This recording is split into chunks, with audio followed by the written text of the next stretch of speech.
last week's episode of the Epic Family Road Trip, we crossed from the north to the south island of New Zealand with our Jeep to begin the next leg of our New Zealand Overland expedition. After we arrived, we found ourselves on a remote beach in a race against time, helping to rescue the largest stranded pod of whales in New Zealand history. After that unforgettable experience, we drove south to the beautiful village of Collingwood on Golden Bay. At Collingwood, we set up camp right next to the water. The boys stayed out on the beach fishing with the local fishermen from morning until the sun went down behind the mountains and a large full moon rose above the horizon. You caught that thing? On my rod. Nice. No way. Show me what you got. Wow.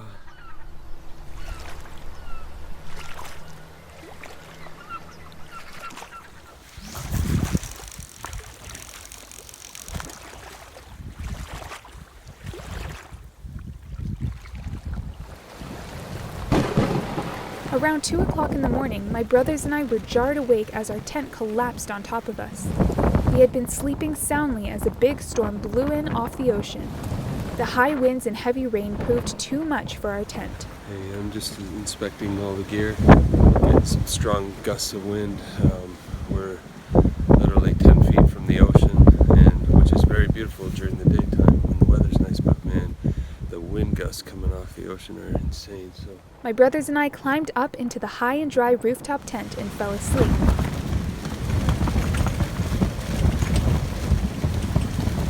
My parents got up, made a coffee, and kept an eye on the storm until the sun came up on another adventure-filled day in New Zealand.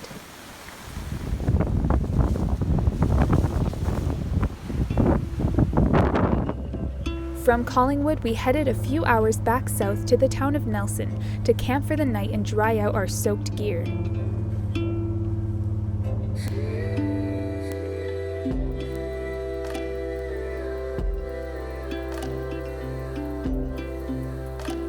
From Nelson, we drove across to the west coast to set up camp right by the ocean near the town of Greymouth.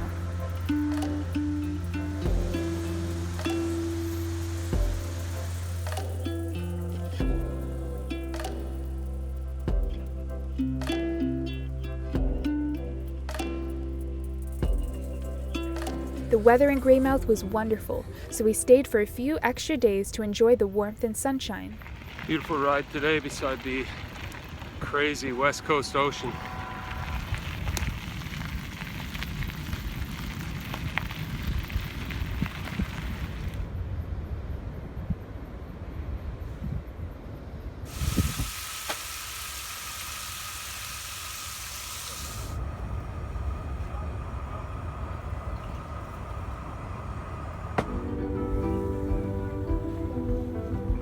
On our last night here, we enjoyed another stunning sunset on the beach.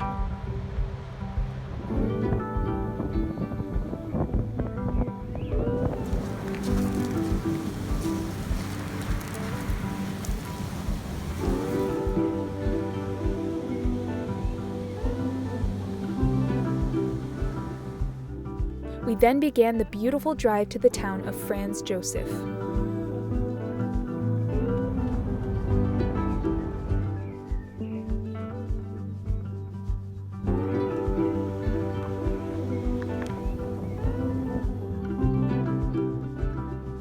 This drive took us along endless, vibrant blue glacier-fed rivers, deep green valleys, and soaring mountains until we arrived in the gorgeous mountain town of Franz Josef.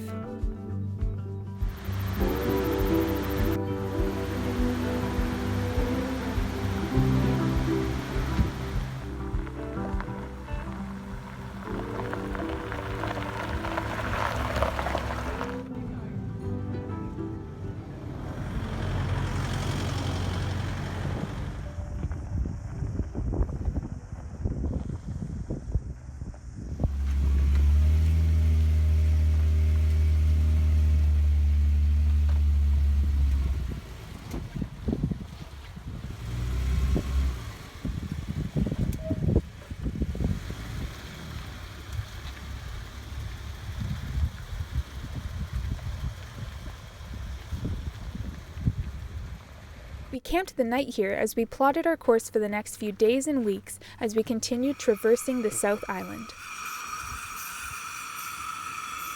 We go down here to Wanaka and then to Queenstown and then we'll come We can go down and then we can come up and go west. Jackson's Bay, that's what the guy said. We then headed to Westland Taiputini National Park to do an epic trek on the Fox Glacier.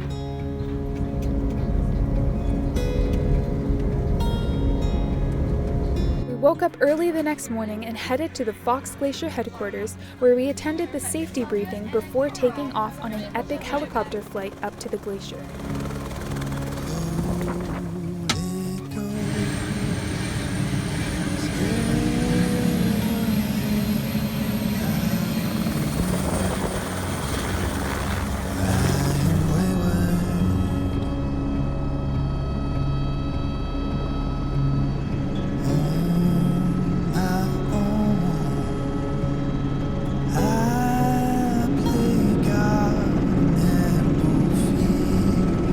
The flight up to the glacier provided a bird's eye perspective of the awe-inspiring glacier filling the valley below.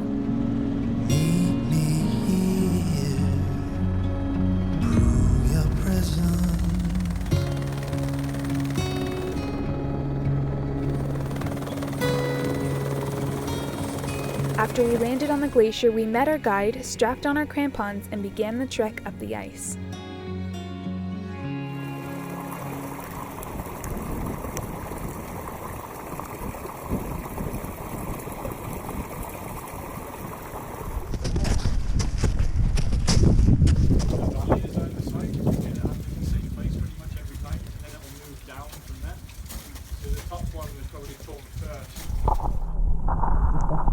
When you go for a far down and take you in that mud, it's come from some glacier or a glacier area. Slightly bigger pieces to it, it's like soil garden. And glacial clay is super, super fine. It's like silk fingers.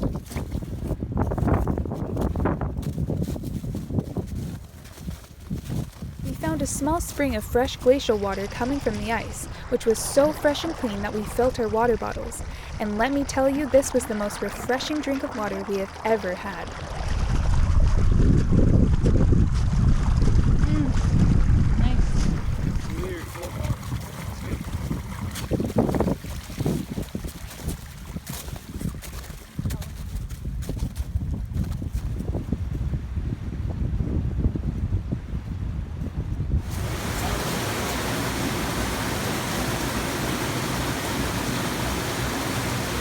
What an experience it was to explore and crawl through vibrant blue ice caves.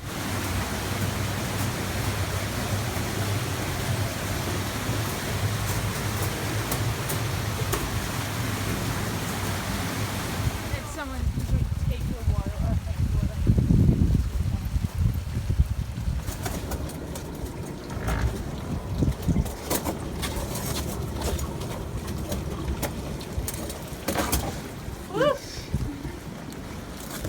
Cold and wet? really wet. That's awesome.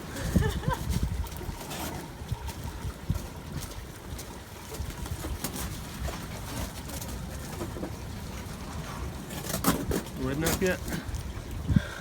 It's wet.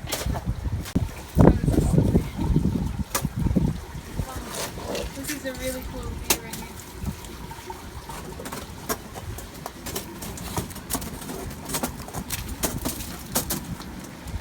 How was it? Awesome. Blue in there?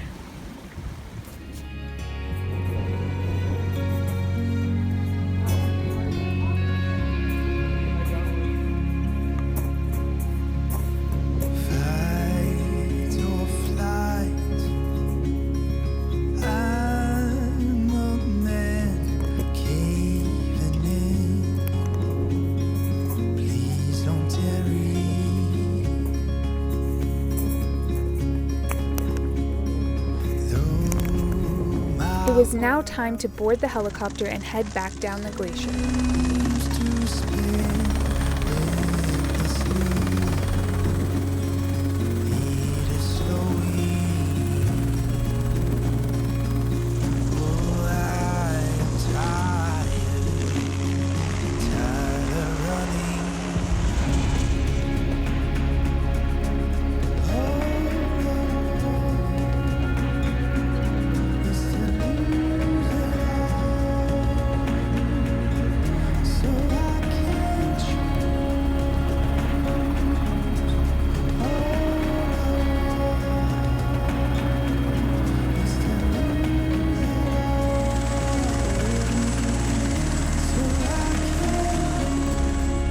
From Fox Glacier, we drove the mountain pass known as Host Pass through the southern Alps to the town of Wanaka.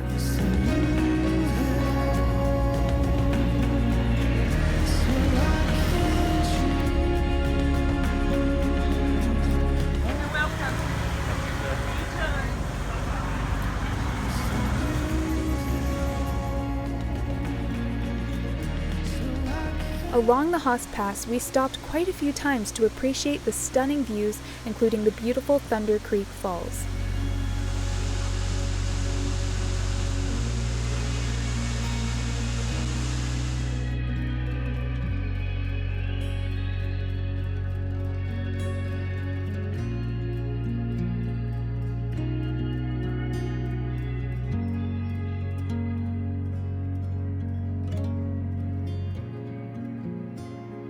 Once we made it to Wanaka, we set up the rig where we would camp for the next few days exploring the area.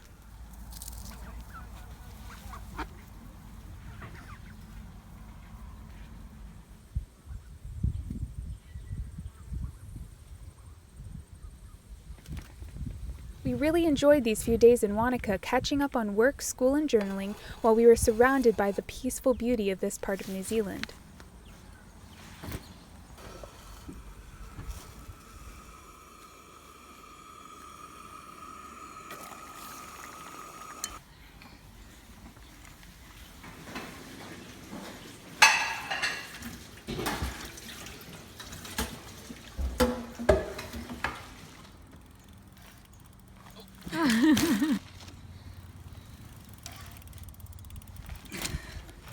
What you making? Hobbit homes. Nice.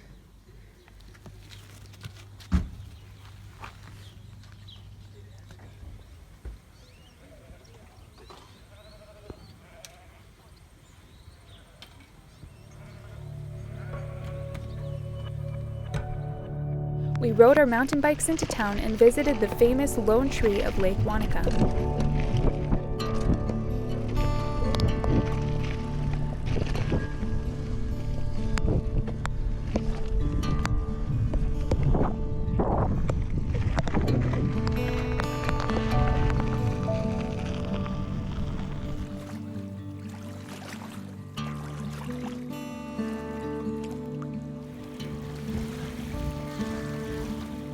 Before carrying on south to Queensland, we wanted to do one of the gorgeous hikes in the Wanaka area. After speaking with some of the locals, we decided to hike the summit of Isthmus Peak. The Isthmus Peak track is about a 16-kilometer round-trip trek with a 1,385-meter elevation gain. It is also an out-and-back trail. This trek is an amazing and breathtaking hike, and we highly recommend it if you are ever in that area of New Zealand's South Island. For most of the trek, we would look back and enjoy stunning views of Lake Hawea below, lined with soaring hills and rocky cliffs.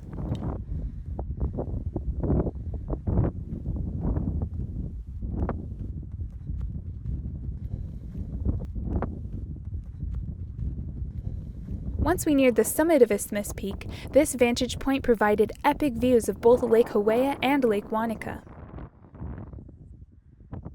When we were down at the trailhead, we looked up and we saw those peaks there, and we thought that was the summit. Now we're looking down on them about as far down as they were above us. So we often see that, what they call a false summit. You shoot for this first peak and then you realize you're only halfway up, and that's the same case here. We're going up there. The actual summit is up there, about 4,700 feet from the bottom, so we'll be up there shortly.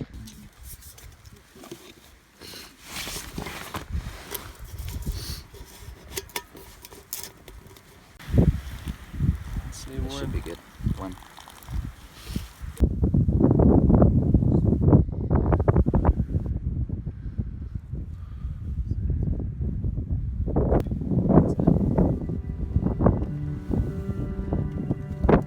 It was quite windy at the summit, and a summer rain blew in over the mountains and lakes. It was refreshing for us as we rested and cooled down after the hike to the top.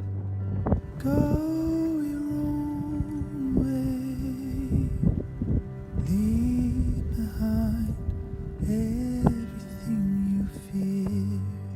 Stay tuned for next week's episode of the Epic Family Road Trip as we head to Queenstown, the adventure capital of the world, to bungee jump 141 feet off the world-famous Kawaro Bridge, and on the way, drive on the Crown Range Road, the highest elevation road in New Zealand. Everything you feel